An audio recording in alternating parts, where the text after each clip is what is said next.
Sebelum melanjutkan, jangan lupa subscribe dulu, terima kasih. Bab 416, seorang pahlawan ingin menyelamatkan gadis cantik yang kesusahan.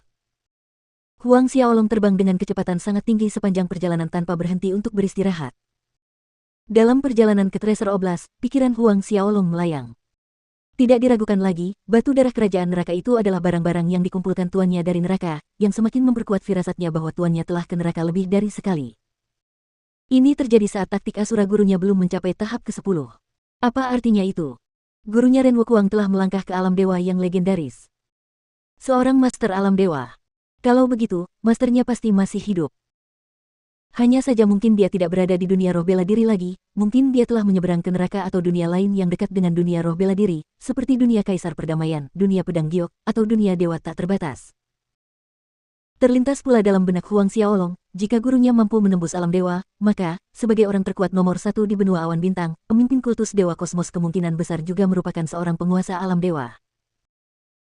Meskipun Huang Xiaolong berada di alam Sein tingkat keempat, seorang master alam dewa tetaplah eksistensi yang lebih tinggi yang hanya bisa ia kagumi. Dalam pertukaran bela diri besar 13 tahun kemudian, bahkan jika mereka mengubah peraturan yang mengizinkan dukungan luar, seperti sekarap mayat racun, Huang Xiaolong pasti akan berakhir mati di tangan pemimpin sekte Dewa Kosmos. Bahkan jika ia berhasil menembus alam Sein Ordo ke-10 saat itu, pemimpin kultus Dewa Kosmos dapat menghancurkannya seperti serangga yang tidak berarti. Kecuali jika ia entah bagaimana mencapai alam Sein Ordo ke-10 akhir, atau alam Sein Ordo ke-10 puncak akhir. Alam Dewa. Sebuah eksistensi yang menyaingi dewa. Sebuah cahaya bersinar di mata Huang Xiaolong. Dia harus berlatih lebih keras dan berusaha keras untuk meningkatkan kekuatannya. Apapun yang terjadi, dia harus terlebih dahulu menerobos ke alam Sein Ordo ke-10 untuk memperoleh kesempatan. Saat malam tiba, Huang Xiaolong memutuskan untuk beristirahat di daerah pegunungan berbatu. Ia menemukan sebuah gua tersembunyi dan memasukinya, lalu ia mengeluarkan batu darah kerajaan neraka. Dengan menjalankan taktik Asura, ia mulai memurnikan energi dunia bawah yang terkandung di dalam batu merah menyala itu. Efeknya langsung mengenai Huang Xiaolong, bagaikan seekor binatang yang sedang tertidur dan terbangun. Darah mendidih membakar pembuluh darahnya, bergemuruh tanpa henti.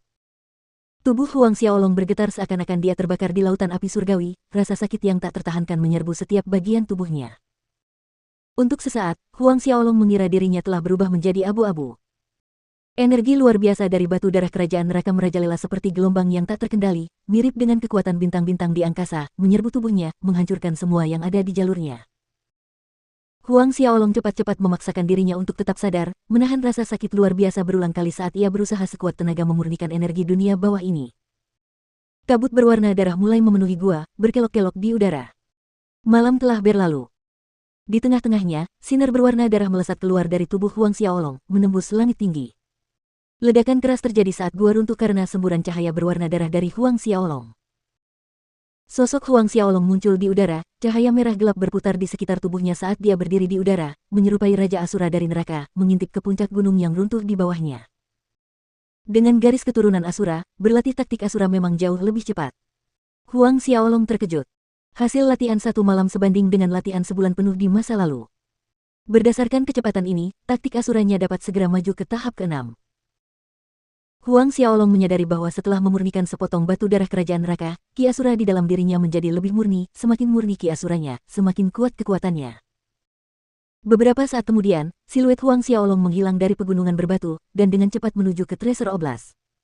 Hari-hari Huang Xiaolong terus berlanjut, bepergian di siang hari dan berlatih di malam hari. Seiring dengan terus berkembangnya taktik Asura Huang Xiaolong, hal yang sama juga terjadi pada kitab metamorfosa tubuhnya.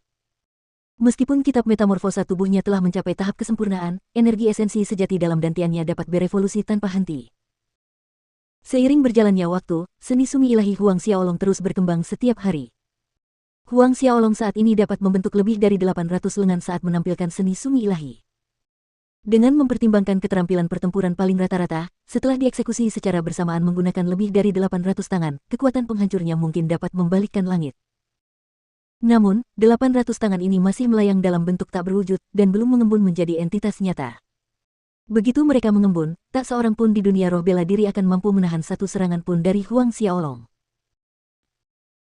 6 hari kemudian, Huang Xiaolong berdiri di puncak gunung, menatap ke bawah ke kota megah yang dibangun di dataran luas yang membentang ribuan mil ke segala arah.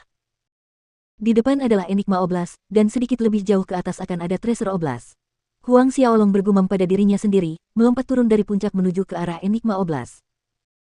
Kota Enigma adalah kota terbesar di dalam Oblast Enigma, dan juga salah satu kota terpenting yang menandai pengaruh teritorial antara gerbang Asura dan kultus Dewa Kosmos. Huang Xiaolong memutuskan untuk tinggal 2 malam di kota Enigma, karena Treasure Oblast hanya sepelemparan batu, jadi tidak perlu terburu-buru. Karena tidak memiliki pemahaman mendalam tentang situasi terkini di dalam Treasure Oblast, Huang Xiaolong ingin menanyakan beberapa informasi tentang hal itu dari pemimpin domain Enigma Oblast.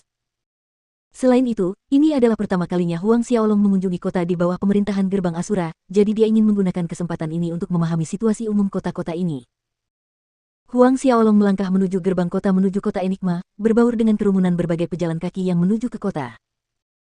Kota Enigma sama ramai dan makmurnya dengan kota Salt Oblast, kota pertama yang dikunjungi Huang Xiaolong saat pertama kali tiba di benua awan bintang. Kota itu dipenuhi kuda dan kereta yang memanjang seperti tubuh naga dan suasananya ramai, dengan toko-toko yang ramai berjejer di kedua sisi jalan. Melihat keadaan yang berkembang pesat dan hiruk-pikuk aktivitas di sekitarnya, rasa bangga muncul di hati Huang Xiaolong. Ini adalah kota di wilayahnya. Sebagai penguasa gerbang Asura, dia pada dasarnya adalah seorang kaisar di kota Enigma. Kembali ke bumi, Huang Xiaolong tidak pernah membayangkan bahwa suatu hari ia akan mengendalikan beberapa ribu kota seperti seorang kaisar zaman kuno. Huang Xiaolong tidak terburu-buru untuk mencapai istana-istana kota Enigma, kakinya mengikuti kemana hatinya ingin pergi. Namun, saat Huang Xiaolong berjalan di sepanjang jalan, dia memperhatikan bahwa ada cukup banyak orang yang mengenakan jubah murid kultus Dewa Kosmos, semuanya menunjukkan kesombongan dalam ekspresi mereka dan bersikap angkuh kemanapun mereka pergi, seolah-olah para murid kultus Dewa Kosmos ini adalah pemilik sebenarnya dari kota Enigma. Hal lain yang diperhatikan Huang Xiaolong adalah, setiap kali ada murid-murid kultus Dewa Kosmos dan murid-murid gerbang Asura lewat di jalan yang sama, murid-murid gerbang Asura itu akan berusaha menghindari mereka dari jauh, beberapa bahkan memperlihatkan ketakutan di mata mereka ketika mereka melihat murid-murid kultus Dewa Kosmos. Hal ini membuat Huang Xiaolong mengerutkan kening. Tiba-tiba, keributan di depan menarik perhatian Huang Xiaolong. Ayo kita tonton, ada pertunjukan yang bagus. Kudengar beberapa pengikut kultus Dewa Kosmos menyukai putri pemilik restoran tongkat keberuntungan, yang leer, memaksanya untuk menemani mereka minum dan bahkan membelai payudara yang leer entah dari mana, tetapi seorang pengikut gerbang Asura yang tidak takut mati melompat keluar, ingin melakukan tindakan heroik pahlawan menyelamatkan si cantik. Sekarang, dia dipukuli sampai babak belur, tampak seperti babi. Payudara yang leer itu benar-benar terasa sangat enak, apakah murid sekte Dewa Kosmos itu berhasil? Ayo, kita pergi melihat. Beberapa orang di depan berbicara dengan penuh semangat, hampir meledak karena kegirangan. Cahaya dingin bersinar di mata Huang Xiaolong yang mendengarkan percakapan mereka, dan dia mengikuti sekelompok pria itu menuju restoran Auspicious Scepter. Mereka tiba dengan cepat, karena tempatnya tidak jauh. Setibanya di sana, ia melihat kerumunan orang cukup banyak telah berkumpul di sekitar restoran itu, semua dengan ekspresi penuh harap di wajah mereka, jari-jari menunjuk ke atas dan ke bawah. Huang Xiaolong melangkah masuk, kerumunan orang hanya merasakan suatu kekuatan tak terlihat mendorong mereka menjauh untuk menciptakan jalan. Di dalam restoran, 6 pengikut kultus Dewa Kosmos duduk mengelilingi meja dengan wajah puas. Di depan mereka, berbaring tengkurap di lantai, ada seorang pengikut gerbang Asura yang bengkak dan memar di sekujur tubuhnya. Darah menggumpal di wajah dan mulutnya. Jelas, dia menderita pemukulan yang kejam. Seorang murid kultus Dewa Kosmos bernama Liu Guowei bersorak melihat murid gerbang Asura itu terduduk di lantai, terdengar tawa sinis, ingin menjadi pahlawan yang menyelamatkan si cantik. Kau sama sekali tidak tahu diri. Merangkaklah dengan patuh ke sini dan menjilati beberapa jari kaki ayahmu, lalu menggonggong seperti anjing kampung. Ketika kami puas dengan penampilanmu, kami akan mempertimbangkan untuk melepaskanmu, kalau tidak, aku akan melumpuhkan kaki anjingmu.